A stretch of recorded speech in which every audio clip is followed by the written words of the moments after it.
السلام عليكم ورحمة الله وبركاته، أماراتي الحلوين، يا رب تكونوا جميعا بخير. وحشتوني جدا يا بنات. آخر فيديو يمكن نزل تقريبا من كذا يوم. وفي فيديوهات كده ببقى حابة ان انا اتكلم معاكم فيها من القلب. فان شاء الله فيديو النهاردة من الفيديوهات الحلوة دي اللي انتوا بتحبوها واللي انا كمان بتكون قريبة جدا لقلبي. اتمنى تحطي لي لايك، واتمنى الدعوة كده من قلبك كده في التعليقات ليكي ولينا ولجميع المسلمين بصلاح الاحوال يا رب. واللهم ارزقنا التقوى يا رب العالمين، ويجعل أعمالنا كلها خالصة لوجهه الكريم، وتبقى كلها إن شاء الله كده بنوايا صالحة يرضى عنها الله سبحانه وتعالى، لأن إنما الأعمال بالنيات، وربنا يصلح حال نوايانا يا رب العالمين. بصوا بقى، فيديو النهاردة الأساس إن هو تجهيزات شتوية، أو إزاي تظبطي كده دنيتك ويبقى عندك على طول خير كده في البيت. وهقولها لك يعني من منظورات كتيرة قوي، الخضار على الفاكهة على مشتريات التلاجة أو مستلزمات الفطار والعشاء. بصوا فيديو النهاردة بصراحة في أفكار كتيرة قوي، إن شاء الله هيفيدك. فأتمنى إن انتوا تدعموه كده بلايك وشير. وهنتكلم كمان فيه إن شاء الله عن تربية الأولاد، لأني بصراحة الموضوع ده شائك قوي اليومين دول، مع ان النت بيربي معانا والسوشيال ميديا بتربي قبلينا. فالولاد ربنا يبارك فيهم الفترة دي بقوا مهيبرين، وصعب جدا السيطرة عليهم غير الأجيال اللي فاتت واللي يمكن كل جيل أكيد بيكون أصعب من اللي قبله. اللهم صل وسلم وبارك على سيدنا محمد وعلى آله وصحبه أجمعين. بصوا بقى، خلينا نتفق انه صلاح الابناء من صلاح الاباء، من صلاح الاباء والامهات يعني. انت لما تكوني في طاعة ربنا دايما ودايما ماشية يعني في طريق اللي يرضي ربنا سبحانه وتعالى، تأكدي ان ربنا هيكرمك في ولادك. يعني مثلا عندنا آية في القرآن الكريم في سورة النساء بتقول إيه؟ بسم الله الرحمن الرحيم: وليخشى الذين لو تركوا من خلفهم ذرية ضعافا خافوا عليهم فليتقوا الله وليقولوا قولا سديدا. فاللي هو أي حد بيخاف إن هو ذريته تكون ضعيفة من بعده، أو يكون خايف مثلا على أولاده، خايف هو مثلا تعبان، خايف ما يلحقش يربي ولاده، خايف الدنيا تشغله، ما يعرفش يهتم بيهم، ما يعرفش يأمن لهم مستقبلهم. فربنا سبحانه وتعالى بيقول له الحل في التقوى. وليخشى الذين لو تركوا من خلفهم ذرية ضعافا خافوا عليهم فليتقوا الله وليقولوا قولا سديدا. يعني تتقي الله في الفعل والقول. تمام.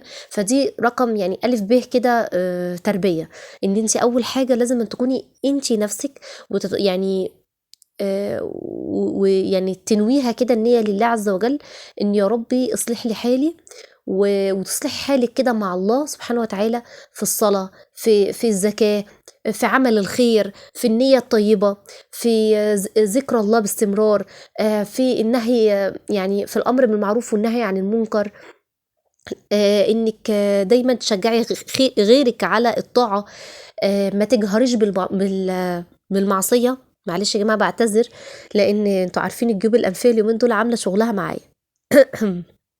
فانا الصراحه فتحت الفيديو وقلت انا مش هقطع التسجيل وهسترسل كده في الكلام، وانا عارفه ان انتوا بتحبوني زي ما انا بحبكم بالظبط، وهتستحملوني وهتدعوا لي كده دعوه حلوه كده من قلبكم، وربنا يشفي كل مريض يا رب شفاء تاما لا يغادر سقما يا رب العالمين، ويؤجره يا رب على تعبه ده، ونسال الله العافيه يا رب من كل بليه. دايما يا جماعه ولا تتمنوا المرض ولا تتمنوا اي حاجه وحشه. الإنسان دايما يسأل الله العافية. يعني احنا عارفين طبعا المرض أو أي حاجة ربنا بيحرمك منها أكيد بتؤجري عليها، ولكن انت ما تتمنيش لا قدر الله انك تتعبي عشان تؤجري، يعني فاهمين الفكرة؟ لا، تمني دايما العافية. زي في الأذكار كده دعاء النبي صلى الله عليه وسلم: اللهم إني أسألك العفو والعافية، واخدين بالكم؟ العفو والعافية في الدنيا والآخرة. اللهم إني أسألك العفو والعافية في ديني ودنياي وأهلي ومالي، واللهم استر عوراتي وآمن روعاتي، إلى آخر الحديث. طبعًا هو الفيديو يعني يمكن شارح نَفْسه التجهيزات الشتوية، ويمكن أنا اتكلّمت فيها كتير قبل كده، سواء كانت تجهيزات شهرية أو تجهيزات أسبوعية، ويمكن قُلت لكم قبل كده إن أنا باحاول دايمًا أكون عاملة حاجة كده في البيت تكون موفّرة، وفي نَفْس الوقت أنضف طبعًا من برّه، على قد ما باقدر. ساعات باضطر إن أنا أشتري حاجات جاهزة أكيد زي كل واحدة فيكم، بتبقى مضغوطة في وقت وبتضطر إن هي تجيب جاهز، ولكن باحاول إني ربنا يعينّي كده وأقوم أعمل لهم مثلًا صينية كيكة في البيت، أجيب شوية فاكهة وأخلّيها كده بشكل أسبوعي، أجيب مثلًا نوعين من الفاكهة. الحاجات دي بتبقى مفيدة وحلوة وسريعة في الأكل. حاولي كده إن أنتِ يعني تفكّري الأفكار الحلوة السهلة دي. تجيبي مثلًا إحنا دلوقتي أسعار الخضار حلوة ما شاء الله في الشتا زي ما قُلت لكم قبل كده، أسعار الخضار حلوة جدًا، فحاولي إنِّك أنتِ مثلًا تجيبي كمية طماطم كبيرة شوية 5، 6 كيلو، وتقومي مصلّصاهم وحاطاهم عندِك في الفريزر، هيقضّوكِ ما شاء الله، هيرموا معاكِ أسبوعين 3 هتستهلكي منهم. وهتستريحي بقى من حتة إن كل شوية تغسلي بقى في الطماطم وتقطعيها وفاهميني وتضربيها في الخلاط والكلام ده. اللهم صل وسلم وبارك على سيدنا محمد. الكرنب نفس الكلام، اي حاجه بقى بتحبي تفرزيها هاتي واعملي. كل شويه كده تجيبي حاجه ووضبيها وشيليها عندك في التلاجة، شيليها في الفريزر. انتوا عارفين والله ساعات لما باجي افرم مثلا بصل في الكبه، هكون مثلا بعمل حله محشي او كده، بقوم فرمه بصل بزياده واقول هشيله كده في كيس وكيسه كويس قوي واحطه في الفريزر، بحيث يبقى سهل عليا في اي اكله بعد كده، بدل ما احتاج ان انا لسه اقطع بصل فاهميني او ابشر بصل او كده. بتبقى سهله قوي التجهيزات او التفريزات دي. اللهم صل وسلم وبارك على سيدنا محمد. طبعا انتوا شايفين بقى مقادير الكيكه والكلام ده كله، يمكن انا قلته معاكم كذا مره، فيعني الفيديو ما شاء الله ايه شارح نفسه. نرجع بقى لتربيه ولادنا، ربنا يبارك فيهم يا رب.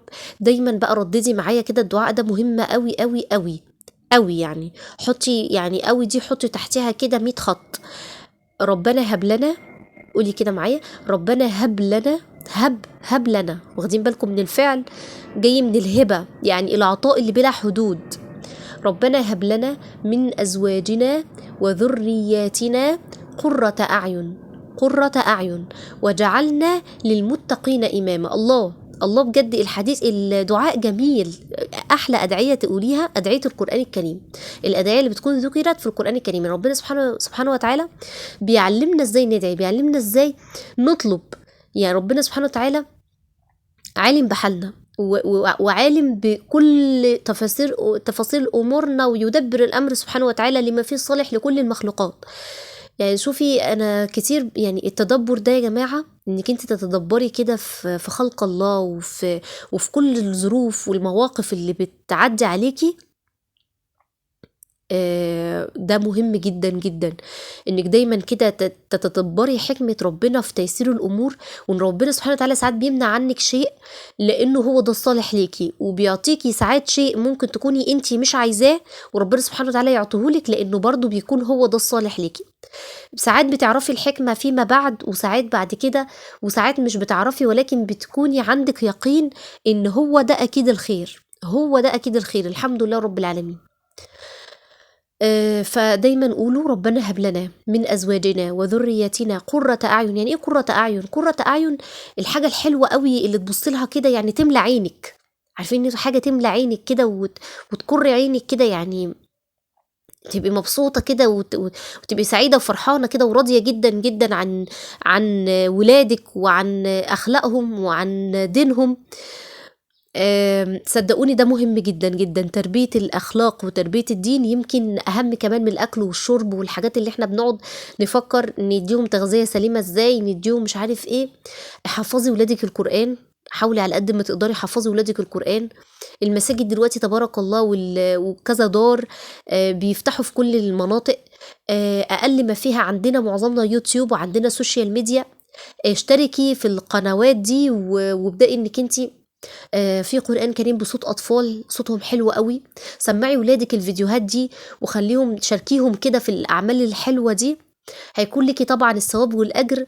والقرآن الكريم يا جماعة بيخلي الطفل ذكي وهادي نفسيا، وكمان قوي في الذاكرة وفي الفكر.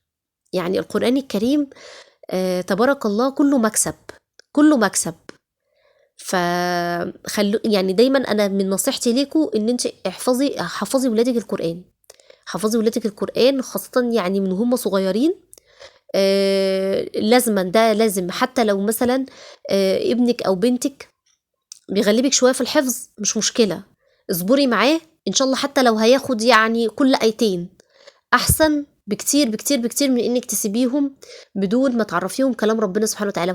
وحاولوا تفسروا الايات. يعني انا مثلا بحاول جدا اعمل الموضوع ده، ان انا وانا بقرا الايات ان انا اقرا تفسيرها وابدا ان انا اشرحها للولاد، واعمل لهم حركات بايدي وحركات كده الطفل يفهم اكتر معنى الكلام ايه. لازم يعرفوا فين مكان الجنة، فين مكان النار، لازم يعرفوا ازاي يتقوا الله. احنا مشكلتنا بعد كده في الأجيال ان مفيش ضمير. انت ممكن تلاقي دكتور وما عندوش ضمير، ممكن تلاقي يعني شخص مثلا دنيويا كويس جدا بس دينيا للأسف يعني وحش جدا. فاحنا عايزين نركز قوي على النقط دي. طيب علشان ما تتوهوش مني، اللهم صل وسلم وبارك على سيدنا محمد. صلي على النبي كده، اللهم صل وسلم وبارك على سيدنا محمد. في ناس بقى كتير قوي قوي بيبقى مشكلتها في الطفل العنيد. طب انا لو ابني عنيد اتصرف معاه ازاي؟ بصوا يا جماعه، الطفل العنيد ده على فكره هو طفل جميل جدا. والله لان انا عندي زيه، ربنا يبارك فيهم ويحفظهم يا رب. هو طفل جميل، طفل ان شاء الله شخصيته قويه، طفل ان شاء الله هيكون مؤمن قوي. ولكن اذا يعني ايه اتحط القوه دي صح. طيب الموضوع محتاج ايه؟ زي ما قلت لكم من البدايه، الموضوع محتاج صبر، الموضوع محتاج ان انت نفسك تهدي اعصابك شويه. ما تحاوليش تكوني اكثر عند، لان الرسول صلى الله عليه وسلم قال لستنا عائشه الرفق يا عائشه. لما كانت بتعمل الحاجه بعنف كده بيقول لها الرفق يا عائشه. فما دخل في شيء إلا زانه وما خرج من شيء إلا شانه. يعني الرفق أو اللين دايما هو الحاجة اللي بتحلل الشيء وبتخليكي توصلي لنتيجة حلوة في وقت كمان يمكن أقصر من العند ومن العنف. الموضوع محتاج صبر، الموضوع محتاج قدوة كويسة، ان انتي نفسك تحاولي تكوني قدوة لولادك كويسة. طفلك بيعند، حاولي تكوني انتي كمان مش عنيدة، هو لوحده هيشرب منك الهدوء النفسي ده. معلش الموضوع محتاج مننا تدريب، احنا هنشتغل على نفسنا لان هم اطفال مش هيعرفوا يشتغلوا على نفسهم، احنا اللي هنشتغل على نفسنا اكتر. لو انت بقى ابنك او بنتك في سن مراهقة، فحاولي بقى تصاحبيه، حاولي يعني الموضوع يبقى مرة عليكي مرة عليه.